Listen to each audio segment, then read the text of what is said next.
Classificação indicativa. Livre para todos os públicos.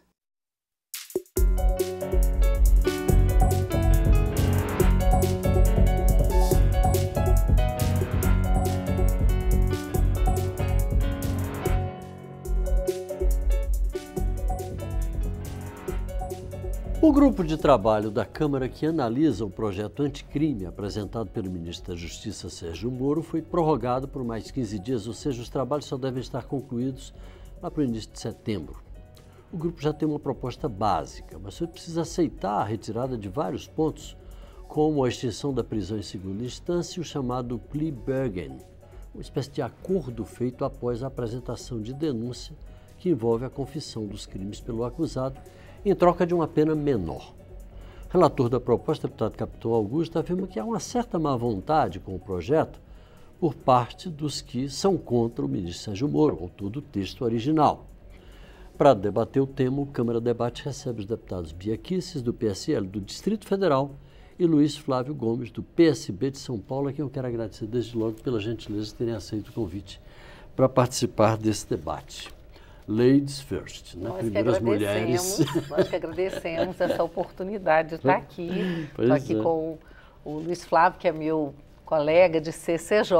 Olha, então eu tenho certeza que vai ser um papo bem profícuo. Pois é, mas como eu ia dizendo, primeiras mulheres, né? Uma deferência natural. Eu queria, deputada, o texto, no geral, ele lhe agrada ou a senhora acha que ele ainda precisa sofrer alguns reparos?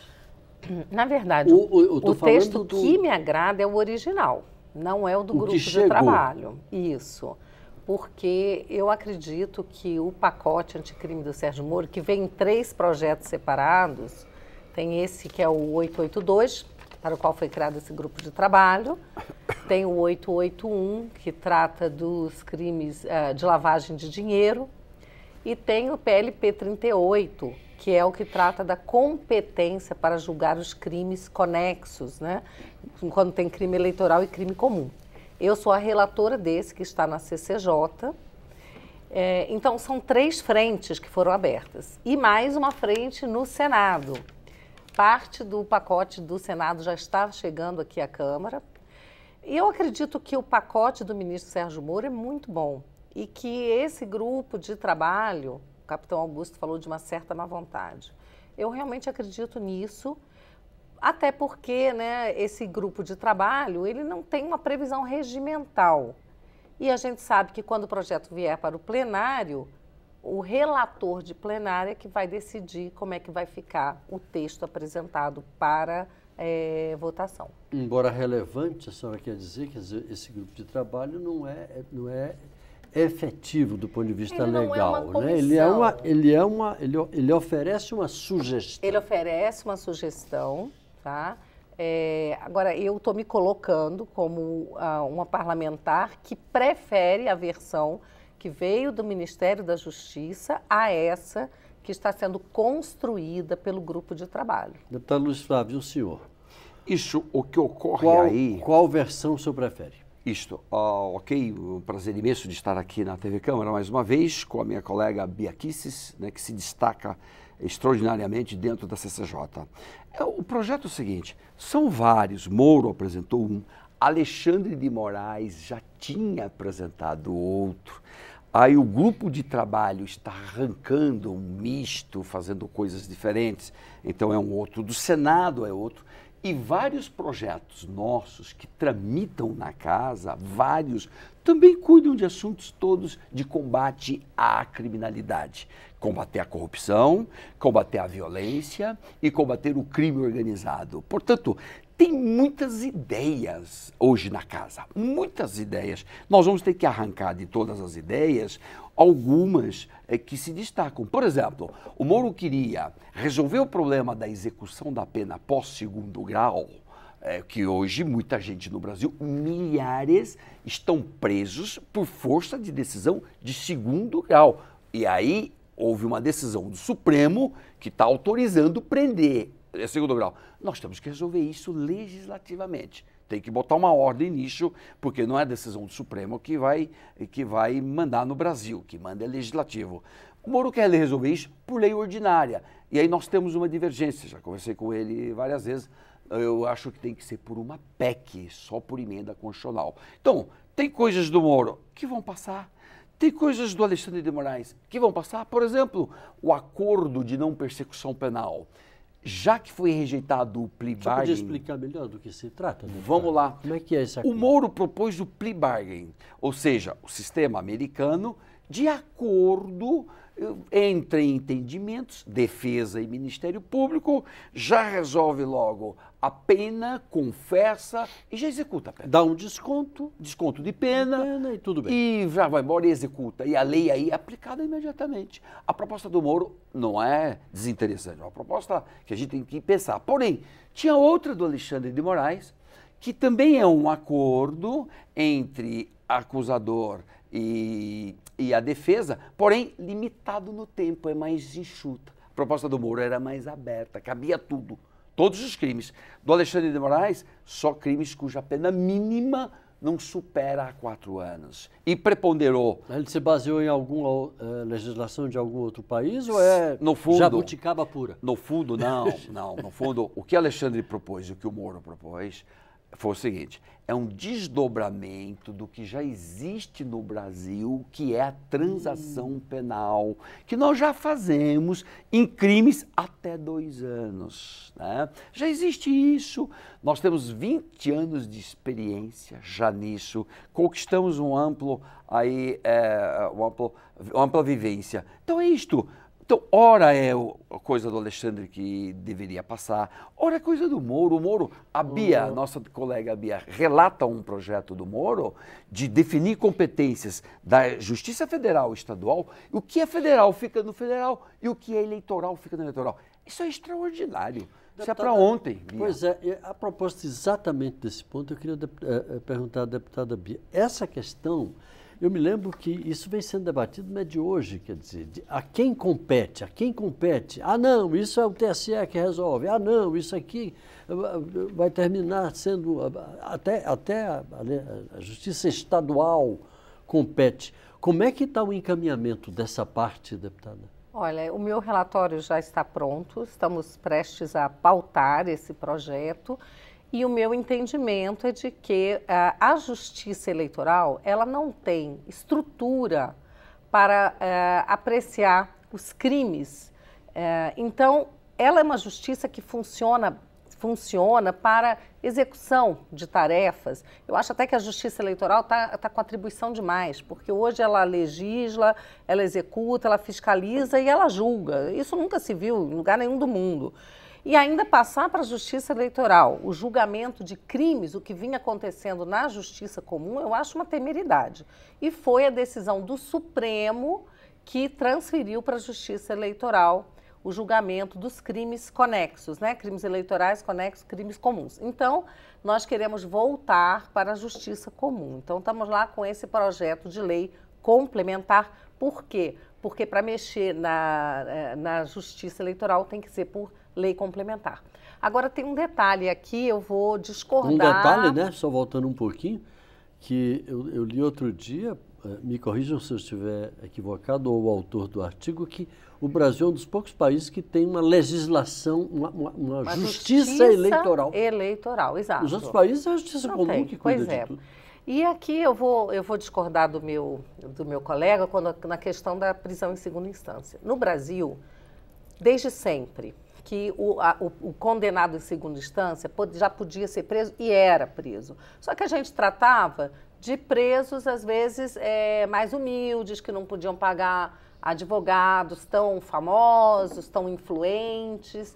E aí, quando a justiça começou a chegar em pessoas mais influentes, o Supremo, pela primeira vez, suscitou, né, em 2009, que não seria cabível a prisão em segunda instância e mudou a jurisprudência, que era mais do que pacífica. Isso durou durante um tempo, na época do mensalão, e depois o Supremo Tribunal voltou a entender que é legal e é constitucional, que é a seara do Supremo, que é constitucional, sim, a prisão em segunda instância. Se você pegar a doutrina escrita aí pelo ministro Gilmar Mendes, ele mesmo defende a prisão em segunda instância. Só que Agora se fala que teria que ser por PEC. Por que tem que ser por PEC se sempre foi aceito que pode haver prisão após a condenação em segunda instância? A gente pega, se você fizer uma análise comparativa, a maior parte dos países tem a prisão em segunda instância e até em primeira instância é possível você fazer a prisão. Porque tem o princípio da presunção da inocência, ok. Então, no início de um processo, ela milita a favor do acusado. Mas à medida que ele é condenado em primeiro grau e em segundo grau, onde se esgotam as possibilidades de se reverem os fatos, porque em terceiro grau você não pode rever fato, você vai ver apenas se houve alguma nulidade processual, algo assim. Então, já está afirmado que o fato houve o crime e aquela pessoa é o culpado. Já foi firmado isso, não pode ser mais alterado. Então, eu creio que a prisão em segunda instância, viu, deputado Luiz Flávio, pode ser, sim, resolvida por lei ordinária. E se quiser depois fazer uma PEC para reforçar alguma coisa, para espancar de vez qualquer dúvida, que se faça. Mas eu acho que a gente tem que aprovar em lei ordinária. Bom, então o conflito de opiniões permanece. Mas há alguns aspectos do projeto, como, por exemplo, a legislação sobre perda de bens de criminosos, que é um assunto que eu acho que dá para a gente debater com mais profundidade no próximo bloco. Mas eu queria, no geral, uma opinião do deputado Luiz Flávio sobre o que disse a deputada Kicis, ainda em relação a essa questão de competência. Deve ser mesmo, na sua opinião, por PEC? Sim, na minha opinião, sim. Porque também o Rodrigo Maia também já opinou nesse sentido e tantos outros já opinaram. Por quê? Pelo seguinte, o Supremo está dividido, está 6-5. Se aprovar por uma lei ordinária, os 5 do Supremo que não concordam com a matéria vão dizer que a lei é inconstitucional. Então nós vamos outra vez gerar problemas de novo. E são milhares de pessoas que estão hoje no cárcere por causa disso. Então, melhor se você coloca na Constituição, aí acabou o problema. Os ministros não teriam como julgar inconstitucional. Então, para estabilidade jurídica, por razões de segurança jurídica, o melhor seria uma PEC. E, aliás, já existe a PEC de Alex Manente, já está tramitando aqui na CCJ e nós pedimos para, inclusive, acelerar. Vamos ver se a gente resolve tudo isso, que o Brasil está aí numa angústia danada esperando uma definição legislativa sobre essa matéria, né? Seria importante. Bom, o Câmara Debate vai para um rápido intervalo. Hoje estamos recebendo os deputados Bia Kicis, do PSL do Distrito Federal, e Luiz Flávio Gomes, do PSB de São Paulo. Eles estão debatendo o pacote anticrime. Nós voltamos já.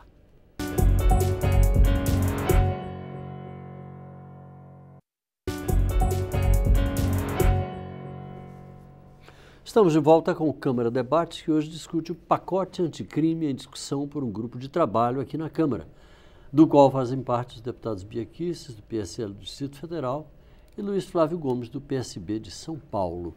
Eu queria falar agora, a gente falou rapidamente no bloco anterior, sobre essa questão do perdimento dos bens dos condenados. É sempre uma questão que às vezes até revolta a população. Ah, o cara foi condenado, mas ficou com a grana toda que ele conseguiu surrupiar, só devolveu um bocadinho, etc, etc.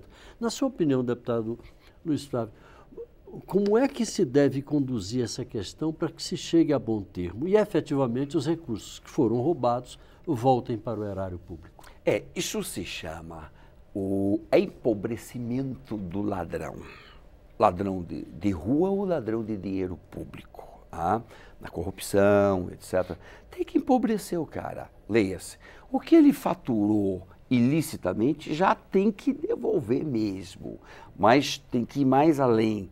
Há bens que ele tem, todo mundo sabe que aquilo ali foi conquistado ilicitamente, só que não tem prova do crime dele. Aí a pergunta, e agora? Pode ou não pode? Vamos tomar isto ou ele continua com essa fortuna aí um pouco na Suíça, um pouco para cá, e a bandidagem toda fica desfrutando esse dinheiro. Então, nós somos contra completamente esse tema. Sou a favor do empobrecimento, sim. Porém, agora vem, e do ponto de vista jurídico, como é que nós vamos chegar nesse dinheiro? O Moro faz uma proposta que o juiz condena criminalmente E aí, como efeito da sentença penal, então você faz o perdimento de bens, inclusive ele prevê um perdimento estendido e etc. e tal. Qual é a vantagem da proposta do Moro? É tudo rápido, porque faz tudo dentro do processo penal. Qual é a desvantagem do projeto Moro? É que, se você está dentro de um processo penal, existe presunção de inocência. Então, tudo que eu tenho é presumido que eu conquistei ilicitamente. E não é fácil você derrubar essa presunção de inocência em relação aos bens normalmente. Se é o próprio bem roubado, evidente que fica fácil. Um carro roubado, esse é o carro roubado, está com o ladrão, pois claro, aí é fácil. Queria saber da deputada Bia, esse entendimento manifestado pelo deputado Luiz Flávio é o predominante no âmbito do grupo de trabalho ou há divergências? Olha, eu não sei dizer porque, como eu te falei antes, eu não faço parte do grupo de trabalho. Eu sou relatora de um outro projeto do ministro Sérgio Moro na CCJ. Mas pelo Não é o caso, então, de se aglutinar tudo isso? É porque um é lei complementar, o outro é lei ordinária, não tem como juntar tudo, os procedimentos são diferentes mesmo. Mas, por exemplo, a gente tem a questão aí do projeto do 881, que é do colarinho branco, da lavagem de dinheiro, né? Então, eu acho que se uma pessoa não tem patrimônio declarado compatível com os bens, não tem presunção de inocência que... Não tem como explicar a origem dos bens? Não tem presunção de inocência que possa prevalecer diante disso. Nós temos que dar celeridade. No Brasil, a justiça é extremamente lenta. E sabe por que a justiça é lenta no Brasil? Porque você tem uma parte que quer que ela ande, mas você tem uma outra parte que não quer que a justiça ande. Então, nós temos que fazer prevalecer a vontade daqueles que querem que a justiça seja célere, porque isso é até uma satisfação que se dá à sociedade. O brasileiro, ele tem demonstrado que ele cansou desse estado de coisas. Nós temos que mudar e mudar de verdade. Não adianta mudar um pouquinho. Outro dia eu ouvi, achei muito interessante. Eu ouvi, achei muito interessante do Salim Matar, secretário do Ministério do Paulo Guedes, que disse o seguinte: olha, nós não temos que melhorar o Brasil, porque o Brasil está ruim. Melhorar você faz umas melhorias, mas continua ruim. Nós temos que transformar o Brasil. E para transformar o Brasil, que nós não somos revolucionários, nós estamos transformando como o ordenamento jurídico nos permite, mudando leis. Foi pelas urnas, mas é fazendo uma transformação real. Então, eu acho que não tem que ficar com tantos dedos quando se trata do nosso sistema penal, que a gente tem que pensar o propósito da existência de um sistema penal. É para punir bandido e proteger a sociedade. Hoje nós temos um sistema que é extremamente garantista, que primeiro você olha o direito do bandido, depois você vai pensar na sociedade. Tem que mudar. Com uma possibilidade infinita de recursos. No nosso processo penal, quem tem advogado, quem tem recursos, recorre 20, 30 anos e os processos prescrevem. Então, é para mudar, é para levar a sério essa mudança. Por isso, deputado, eu entendo as suas razões, são razões jurídicas e fundamentadas, mas para mim o momento é de transformação. Por isso que o projeto aprovado no Senado e que já está conosco aqui, ele é muito superior à proposta do Moro neste ponto, porque lá se fala numa ação civil de perdimento de bens, não entra em pauta o tema presunção de inocência, acabou, e é um sistema que já é implantado na Argentina recentemente, já está dando um efeito impressionantemente positivo, e nós temos então que buscar instrumentos jurídicos que nos atendam neste sentido mesmo de pegar essa bandidagem toda. Que a bandidagem está metendo a mão na grana e está ficando rica.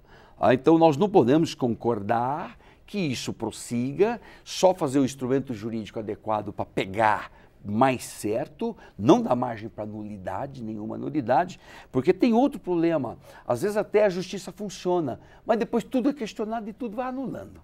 Impressionante como se anula tudo no Brasil, né?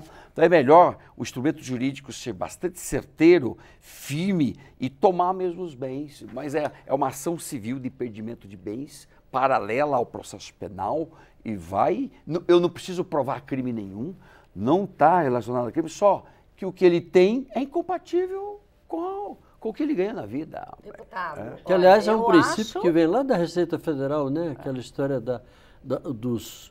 Como é que são? Os sinais ostentatórios de riqueza, de ostentação de riqueza, que não tá, são incompatíveis com o que ele declara que é receita. Isso é o que faz a Receita e o que faz o COAF. Pois é, deputado, inclusive, eu acho que se o projeto que estiver chegando do Senado for melhor para isso, ótimo, porque cabe ao parlamento exatamente trabalhar para melhorar, para aprimorar os projetos que chegam aqui.